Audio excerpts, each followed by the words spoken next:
ألم نخلقكم من ماء مهين. Wrong. ألم نخلقكم من ماء مهين. Wrong. ألم نخلقكم من ماء مهين. Correct. Bismillah salatu wassalamu ala rasulillah wa ala alihi wa sahbihi ya ahlullah. Dear brothers and sisters in the fraternity, I greet you all with Islamic salutations of peace and blessings.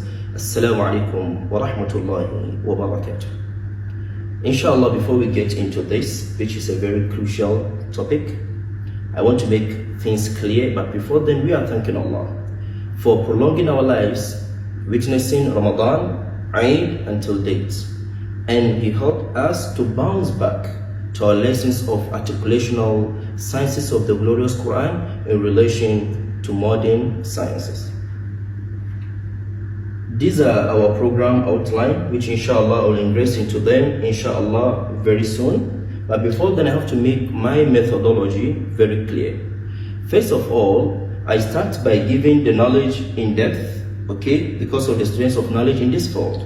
That inshallah I'm believing that they will also benefit from a lot here. Then people that don't have a direct or indirect link to knowledge, then I will tell them that they shouldn't worry. They should be with me in the practical aspect, because that is the most important. The theoretical aspect are for those in the field of what the Quranic sciences.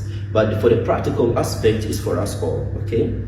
And secondly, wallah, this knowledge that I give here, I don't give it for any worldly purpose, neither for monetary sake or for having social media traffic or make money out of it, wallah. I do it for the sake of Allah to save us sadaqatun jariyah for me. I don't teach the Quran to take money. I give ijaza or isnad. I don't take money for that. I always try to implement the statement of the Prophet ﷺ that said, خَيْرُكُمْ مَنْ تَعَلَّمَ الْقُرْآنَ وَعَلَّمَهُ. The best among you are those that learn the Quran and teach it. Hadith sahih, authentic. So what I want here is to present something that will at least help us before Allah on the day of judgment. And then to also help our Muslim community, because our salvation in the dunya and the akhirah is by holding tight to this Quran, is by reciting the Quran as it is being revealed, is by incorporating the glorious Quran in our daily lives. So this has to be very, very clear, because it's important. This is a speech to the public. So making your manhaj or method clear and intention clear is very important. Then let us ingress into the presentational outline. I will start by Idgham between letters. Then I go to, here I switch, relationship between Qaf and Kaf, because I use it as a sample, namudaj. Then we come to the types. Then I go to the opinions of scholars. Inshallah we discuss scholarly opinions here. Then we go to preference, okay. Then we go to comments. Why did we prefer this? I give my comments. Then inshallah you measure it. Then we go for a conclusion. And per this, any reference that I give, please kindly refer to it and return to me if you find anything that contradicts what I said. It's very important. Don't just take from my mouth without referring, without making extra research. And always correct me. Sometimes I might make a mistake in my speech or slip of a tongue without realizing. So anything you realize in it, my door is always open. I always welcome any kind of adjustment. I love it because it helps us what? Elevate and develop well. Good. Idgham between letters. We have idgham in the field of ahkam al-nun al-sakin wa tanween, which goes to double vowels and the other diacritics, okay? This is not the topic. The idgham here that I want us to give attention to is idgham between letters. When idgham happens in what? Letters, normal letters. I mean consonants, not vowels, okay? So when it happens within letters, we have something very crucial in the field of Arabic that is being taken in the field of linguistics, inshallah, my field. This field, they call it as قانون المجاورة أو قانون المماثلة أو قانون الإتباع. Okay, we have a certain rule when two letters, sometimes of the same articulational point or close of articulational points, come or prefix each other or conjoined, they have certain impacts on each other that we call the Qanun al-Mujawara. So this is also in English as well as in Arabic. To make things clear to you before we go deeper, let us look at it because it will help us understand this. Idgham between letters. The first of all, idgham, someone might ask, what is idgham? Idgham literally means an idkhal, fusion, okay? So the fusion here, we have them in text that inshallah I will discuss it here. So we have the fusion, or let me say insertion or incorporation. So some letters come behind some letters to have a direct or indirect impact on them, or to have a direct fusion in them, or a partial fusion, okay? It's either complete fusion or a partial fusion. Let's take for example, Qanun al-Itba'. Alif in Arabic is muraqqaq, right? It comes light, but sometimes it becomes bulk or magnified when it comes after a magnified letter. For example, we say tabut. So, tabut. This is tabut. You see, like let your mind go to this stress, okay? The long vowel, the stress. Tabut. See my mouth? Tabut. Okay. But check this, qalut. Qalut. The same thing, but here the alif is magnified. Here tabut. Here qa. The same alif is pronounced here separately to the second one. So this is that we call the Qanun al-Mujawara. So when a weak letter come with a strong letter, okay, it has an impact. It follows. That is the itba'. So this is in alif. We'll come to it. Then we come to, in English, we have, for example, C, right? C. So when A, the Lord said, when A comes after E, it is pronounced like the E, right? So we say C, we don't say Sia. We have teeth, we don't say Tiath, and so on. So this has impact. Let's take, for example, this word, first letter. Okay, first letter. This word is written like this, but in terms of pronunciation, this T drops, okay? We recite it as what? We pronounce it as first letter, okay? First to this letter. This is loss of linguistics, first letter. Why? This is where we have to ask. Because when you look at the makhraj, the articulational point of T and L is almost the same. You try to say letter, you realize that your tongue hits the upper palate, okay? The upper palate. So the L also hits the upper palate. So almost they come from the same articulational point, but because L is stronger than T, it has taken the authority. You see, mashallah, you know, Allah subhanahu wa ta'ala said, so just look at within you. You can see that knowledge has connections. So, first letter, this is so marvelous. So if this is in English and in French and other languages, then we have to know that it is more crucial and more merit to take good control of this, to give much more attention to this in the field of the Arabic, because in Arabic, our wahi revealed. In Arabic, we recite the Quran. In Arabic, we understand our sunnah. So let us come here. Idgham between letters is when harfun da'if, a weak letter, come beside a strong letter. What are the impacts they have? The impacts is in two ways. It's either a complete fusion, which is idgham kamil, or a partial fusion, which is idgham naqis. Okay? It has two phases, either complete or partial. Then let's come to the relationship between qaf and kaf. The letters are many. We have between dal and ta, between ta and ta itself, and between qaf and kaf, and so on. I use qaf and kaf namudhaj as a sample because I don't want to be voluminous in this lesson. So qaf and kaf namudhajan, what are the relationship between them? Because this is what we are going to look here and correct the mistakes that a lot of people make. Qaf and kaf, as Ibn al-Jazari stated in his book, he said, أدناه غينها والخاء والقاف أقصى اللسان فوق ثم الكاف. Okay, he said والقاف أقصى اللسان فوق ثم الكاف. What does it mean? When you look at qaf and kaf, they come from the same articulational point, but qaf is below kaf. Okay, so take the throats. Say aqqa, aqqa, ak. You see that you pronounce kaf immediately after qaf. So when these two letters come in a word conjoining, they have impact. This is where people make mistakes. And this makes us understand that it is not everything that is written in the Quran that is pronounced. It's very important. A law, take this law. Not every letter that is written in the Quran is pronounced. That is why you have to take the Quran from experts. Good. So, qaf, then kaf. Beside all, they also have characteristics. So I'm going to look at two things, a sound and a characteristic. Okay? A sawt was sifa. A sawt was sifa. So I told you the relationship here.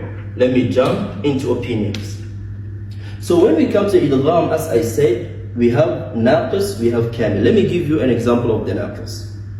The partial Idgham is the statement of Allah subhanahu wa ta'ala, لئن بسطت إلي يدك لتقتلني ما أنا بباسط يدي إليك لأقتلك إني أخاف الله رب العالمين. So here he said لئن بسطت, right? بسطت. This is silent, and this is the ta that came after it. But this ta, the sound has dropped, and something remained. That is the characteristic, which we call the itbaq. Okay, the itbaq. So we can see that the ta has dissolved. We didn't say la'im basatu ta, as some people recite. This is wrong. La'im basatu ta'id, wrong. La'im basatu ta'id. So we can feel something of the ta. That is what we call al-itbaq. It's a sifa, it's a terminology. Don't care about that. Basata, because we look at a ta and ta, they come from the same articulational point. Okay, so let's return to the Qanun al-Mujawara, the law of proximity, as I said, or the law of nearness. When one word comes to the other, then something happened that we call the elision, omission of either the sound of the word or the characteristic of the word. So here we omitted the sound, leaving the what? The characteristic. This is the same in the field of oral English, diphthongs, elision, and so on. Good. We are done with this. With idgham, naqis. We also have فَمَكَثَ غَيْرَ بَعِيدٍ فَقَالَ أَحَطُّ بِمَا لَمْ تُحِطْ بِهِ فَقَالَ أَحَطُّ بِمَا لَمْ تُحِطْ بِهِ. Here we can feel that the sound of the ta has gone, but the ta is there. So this is naqis, a partial fusion. But when we come to the complete fusion, that is where there is a problem. Okay? So this namudaj, let us go. Scholars have said a lot here, starting by Makki ibn Abi Talib in his book Al-Ghaya, and Ibn Hussein al-Mahran also in his book Al-Mabsut fil Qira'at, and the next book Al-Ghaya fil Qira'at. He said this goes through partial fusion. So we have two scholars, Al-Makki and who? Ibn Mahran, said they go for the what? Partial fusion. Why? They said because this qaf is a strong letter, it's stronger than the kaf. It's true. And this qaf has certain characteristics that we call isti'la. There is elevation of the tongue to the smooth palate, the halakil layyin. So try saying qa, aqqa. You see that the aqsa lisan, the in-depth part of the tongue, has hit the smooth palate. Okay, they said, okay, since that is the case, why won't we give it that partial idgham? Say to say alam nakhluqkum without bringing the qalqala, okay, without bringing the sound. So the sound has been omitted, leaving the characteristic. Alam nakhluqukum min ma'in mahin. Let's come to the rest of the opinion. The second bulk of scholars, starting by Imam Ad-Dani. Ad-Dani said in his book Al-Bayan, and the next book At-Tahdid, in volume 1, he said, وَأَجْمَعُوا, and they had a consensus. Who? Scholars. Okay? أَنَّ الْقَافِ تُدْغَمْ فِي الْكَافِ وَتُقْلَبْ إِلَيْهَا إِدْغَامًا خالصة. Okay, أي بمعنى القاف تقلب إلى كاف قلبا خالصة. So what he means is that the qaf is being switched to kaf, a complete switch without leaving any sound nor characteristic to it. So we omit the sound of the qaf and we omit every characteristic to it. So we have to say أَلَمْ نَخْلُقكُم مِّن مَّاءٍ مَّهِينٍ. Okay, min ma'im mahin. Then he was followed by Ibn al-Jazari in his book An-Nashr in volume 2. Okay, let us revise. Okay, I remember I told you to refer. Then Ad-Dabba in his book Sarih al-Nas. Okay, Imam Ad-Dabba also went to the same opinion. Then in our contemporary scholars, we have a Dr. Ayman As-Suwaidi, one of the, mashallah, classic scholars in this field. Also went to the complete assimilation. So I have now given the opinions of scholars in this, right? Now what we have to do as students of knowledge is to do something that we call what? Al-Istinbat, and take the preferred opinion. So now the preferred opinion, ruling said, when scholars have disarray of opinions, we take the qawlul mada al-jumhur, okay? We take the statement of the majority. So now the majority, Imam Ad-Dani, Ibn al-Jazari, Ad-Dabba, Ayman Suwaidi, went to the fact that this is given a complete what? A complete fusion. So we go for that. This is muqaddam, okay? So alam nakhluqukum min ma'in mahin. So let us come to the preferred. As I said, I have already solved it. I said we go for the majority. Then we come to comments, ta'liq from us. Why do we choose, did I choose that? Okay, I chose that because when you look at Arabic, in terms of pronunciation, they always go for tasheel, simplification. So measure it. Alam nakhluqukum min ma'in mahin. Alam nakhluqukum min ma'in mahin. Which one is easier in pronunciation? The second, okay? But imagine switching from qaf to kaf. Nakhluq itbaq or isti'la, then you go to istifal, it's a little bit difficult. So you go direct. So a complete assimilation. And there is something here, before I forget, a lot of people make mistake.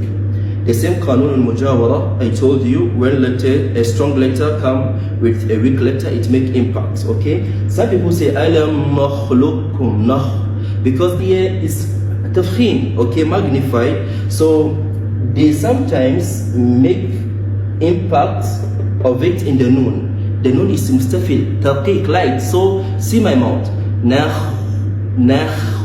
So you start from the infitah, then you go towards tafkhim. Alam nakh, okay. So don't say nakhluqukum, mistake. And some people to say, for example, وَمَا هُمْ بِمُؤْمِنِينَ بِمُؤْمِنِينَ. This is wrong. Leaving your mouth like this is called ishman. So you say وَمَا هُمْ بِمُؤْمِنِينَ. Your mouth has to switch to its originality, okay? But leaving it mu'minin is a qira of wash. Go by a complete tabdeed. Good. This is just inshallah a fadla. This is it. So first, simplification, okay? I mentioned simplification. Second, the qaf in the Uthmani doesn't have anything on it, so it is silent automatically, followed by what? An active letter which has a diacritic on it. Okay, so this is silent, inactive, and this is active. So we don't look at this, we look at that. Okay, that is the second. The third point per our comment is that always scholars are striving hard to recite like the way the Prophet ﷺ recited. How did the Quran reveal? Did the Quran reveal as alam nakhluqkum partial or kamil or complete? It revealed it complete, so we go with complete. I hope you are getting it. So we don't create from our mind, we follow. So this is it in short, inshallah, without going more deep. I know that this inshallah is okay for you. So we can give extra examples. For example, the statement of Allah subhanahu wa ta'ala, وَإِنْ أَرَدْتُمْ. Okay, arad, in actuality it's like this, أَرَدْتُمْ. Okay, أَرَدْتُمُ اسْتِبْدَالَ زَوْجٍ مَكَانَ زَوْجٍ. But in terms of recitation, pronunciation, we pronounce it as aradtum. Okay, aradtum. We don't say aradtum or aradtum. This is a complete what? Fusion. Wa in aradtum. Okay, wa qul rabbi zidni ilma. It is qul and rabb, but complete idgham. So wa qul rabbi. So we write it like this, qul rabbi. But pronounce like this, qur. We pronounce like this, qur rabbi, okay? Qur rabbi. This is it. Written like this and pronounced like that. Let's take again. Amanat ta'ifa, okay? Okay. Is amanat, sa. Then we have ta'ifa. So here we look, فَآمَنَ, this one is ta, right? With the spoon. And this is ta. And ta and ta are mutajanis from the same articulational point, okay? From the same what? Articulational point. But ta is stronger than ta. And ta is the strongest letter in the Arabic alphabet. So we completely give a complete fusion, okay? A complete fusion by saying فَآمَنَ طائفة من بني إسرائيل. So this is it in short, inshallah. My conclusion here, inshallah, to wrap up is that I urge my fellow students of knowledge, ulama that are teaching in halaqat of Quran, to give more attention to such stuff. And then avoid teaching them, because I heard a scholar teaching a student, alam nakhluqukum. Wallah, long years ago, alam nakhluqukum, which is wrong. So alam nakhluqukum min ma'in mahin. Okay, so we ask Allah subhanahu wa ta'ala to accept from us and bless us in the dunya and the akhirah. Stay blessed. Wassalamu alaikum.